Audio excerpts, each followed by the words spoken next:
on vacation over here. Well, I think it has to do with the climate of the land. So in the wintertime, it may be that certain areas flood in the summer that are frozen in the winter. Well, he actually mentions that. He says in the winter, it's all nice and lush and green, but in the summer, it's just a dry, barren land. So they don't have anywhere to eat. So they have to bring their flock over to the other land to be able to, like, eat, to sustain their mode of life. Yeah, Richard's like, well, guess you're gonna have to kill him. Yeah, and he's just taking all of that away. Too fucking bad. So people start getting upset at this, I mean, as you would, and Richard suggests that they give all their arguments to their leaders and make them see how important it is to surrender. Like, duh, I'm making it hard. Duh. Don't complain to me, complain to them. This is their call, guys. This is why. I just forced the situation. It's totally different. One of the waiting people calls him ruthless, and he agrees. He tells him, let the order know if they join up that he's a real ruthless motherfucker. They were all able to work together under the council and threw that away, and he's not going to risk the people under his rule for those that hesitate and aren't going to take the offer. He's like, here's your chance, motherfuckers. Get in or out. Take it now.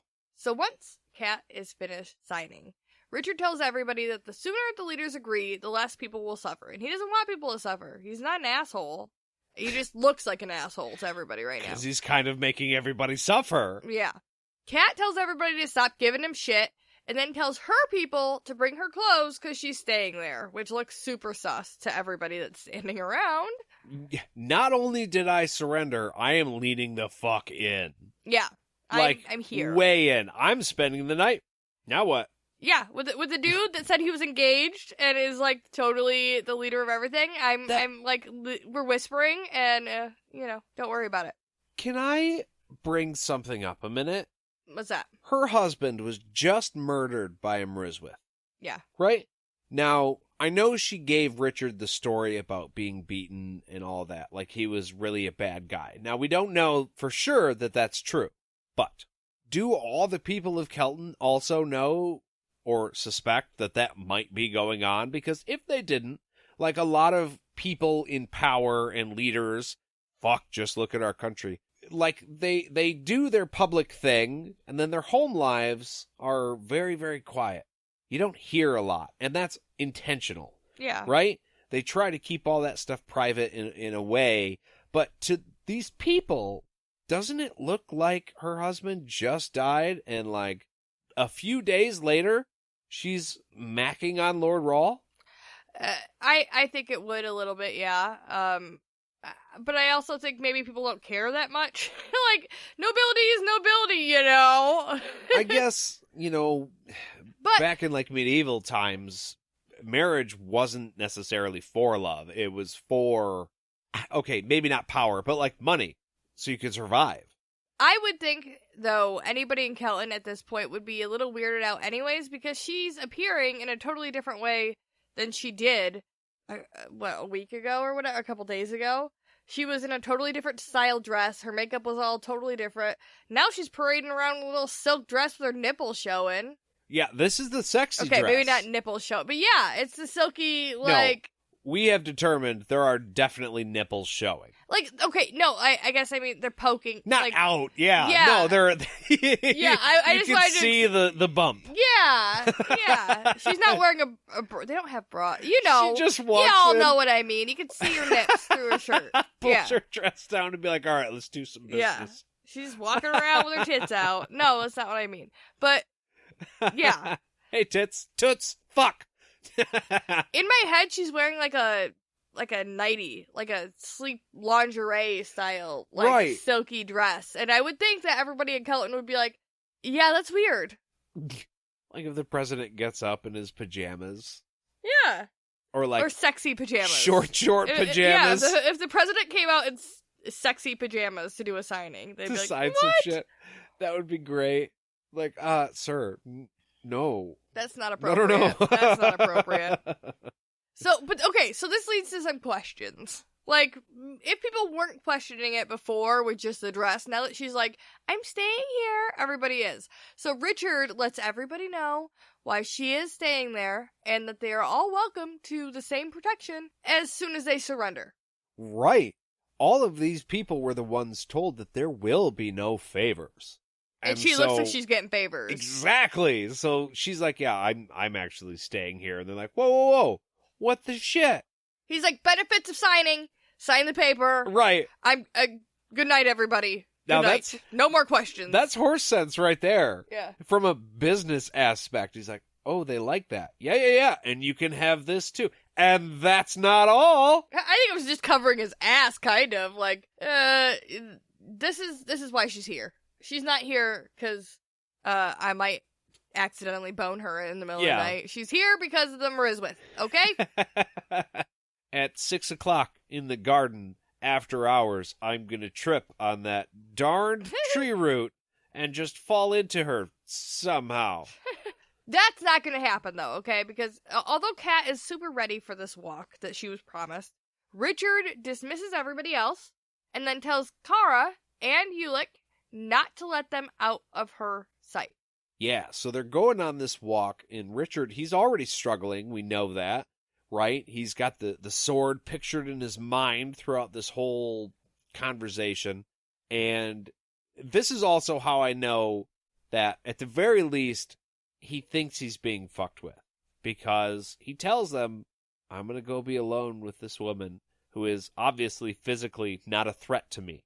Do not leave us alone. Or, because, okay, and this is why I bring this up first. At the beginning of this chapter, it seems very clear that Richard has constructed this whole situation so that temptation, that chance of them being purely alone, doesn't happen. It's all right out there in public, and everybody can see it, and we're not hiding anything at all. He's being strategic with her. He's right. Like, and he's thinking, not about fucking, this is about surrender. Right, and he's thinking about Kaylin, so we're like, yeah, but he's Richard, using the temptation to get her to do what he wants. Right. But like, at the beginning of the chapter, he's thinking about Kaylin, so we realize, he's not being a piece of shit. Yeah. He really does love Kaylin, and he's not trying to, get one past her. But then now, at the end of the chapter, he's like, hey, please don't leave us alone. Is it because he knows, or is it because he is afraid he might not be able to resist her? We know that a glamour is the equivalent of rape. Yeah, it seems to, like, I got the impression he didn't trust himself enough.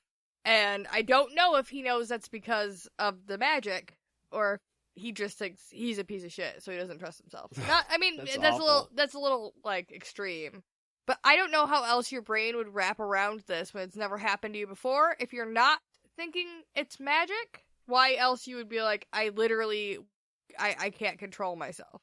Yeah, I mean, it would, like I said, Richard is such a good moral person that it's crazy that suddenly he would be struggling so hard with this. And not think that there's a outside force. Something wrong. Yeah. Yes, I agree with you. Now, there is a third option, and it is buried all the way at the beginning of this chapter. When Richard, I picture him coming to, but he's not really coming to. He was just sitting ready when the chapter starts. There is mention of a threat. He doesn't know what the threat is, but it's there, and he can tell. So I'm wondering if he's like, okay, it's beyond just knowing that he's being messed with by this woman. He thinks that there might actually be danger because of it. Like, she is spelling the Lord Rahl, and he is just now becoming aware, like, holy shit, I have a magic spell on me. This is really, really bad, you guys. Yeah, I think that's where this is all left pretty ambiguous, because yes, he mentions the threat again here when Kat's upset with him about not being left alone, and he blames it on a threat he feels. Right. And I feel like the threat is from her, but again, right. I don't know if he thinks that threat is a magical threat, like, I'm being fucked with, I don't know what's happening to my body, or if it's like a moral, like, threat, you know what I mean? Like a threat to his relationship, because he might not be able to control himself. I think that's the beauty of the wordplay that he uses, because to the public's understanding, the threat is the Mriswith that killed her husband. To Richard, the threat it's clearly her. Is her potentially cleaving him and Kaylin apart, which we know he doesn't want. And so just being like, oh, there's just some shit. Hey, there's a threat, you know? Yeah. Gotta be careful.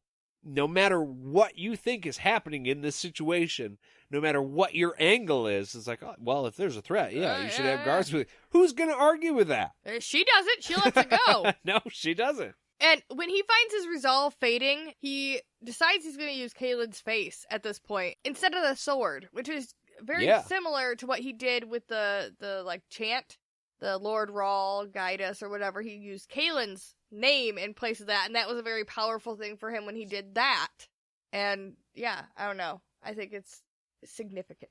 I think it is. I think it brings Kaylin into focus, and it does solidify, you know, as readers, that Richard really does have good intentions here. Yeah. He is in a gray area, okay? But if there's, like, trust in your relationship, you could be in a gray area and it's not an issue. Because I fucking love you, you love me, you know there's no fuckery happening, and I don't want there to be fuckery happening. So, it's fine. It's fine.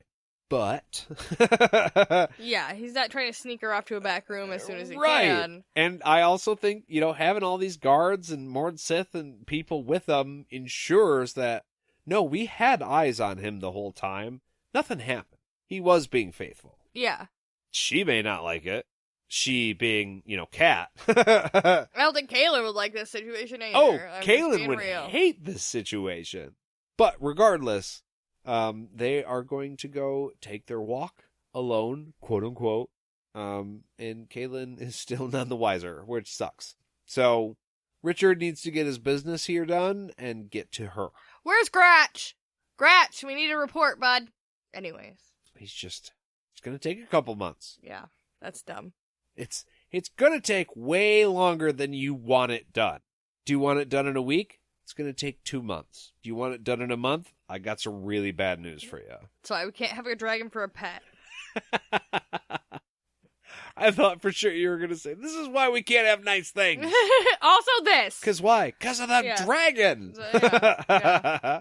Well, that does it for this chapter. If you guys wanted to chime in and let us know what you thought, you can send an email to podcastatt@gmail.com. You can also find us on all of the social medias, including Patreon, at podcastatt.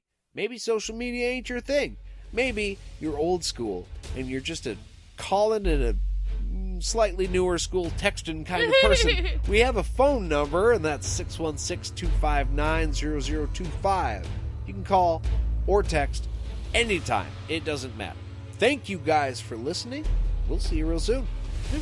Bye.